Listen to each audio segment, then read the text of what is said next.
ও দর্শক তোমার তো একটা কথা কই নাই, আমরা এইভাবে ভিডিও করে যাচ্ছি। এই যে আমার বন্ধু বান্ধব যে কটা আছে সকলেই এই যে লেখালেখি করে, বুঝছেন?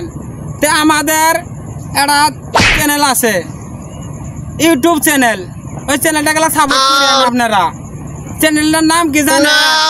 ভাই বন্ধু বিনোদন 6। হ্যাঁ, আর ছোট্ট একটা কথা, সেই কথাটার নাম কি? আমাদের এই উপরে দেখেন একটা চ্যানেল আছে, এটা হলো ফেসবুক পেজ। পেজের সাথী মিডিয়া 12। চ্যানেলটা সবাই একটু সাপোর্ট করবেন। আপনার কাছে এটাই আঙ্গর আবদার। কি কম আপনার ওটার কথা কয় না কেন? বিশেষ করে ওই যে ইউটিউবের যে নাম, ওই টিকটকের নামও ওটাই। সবাই আমরা সাপোর্ট করিয়েন, বুঝছেন? তো ভালো থাকবেন, সুস্থ থাকবেন। আল্লাহ হাফেজ।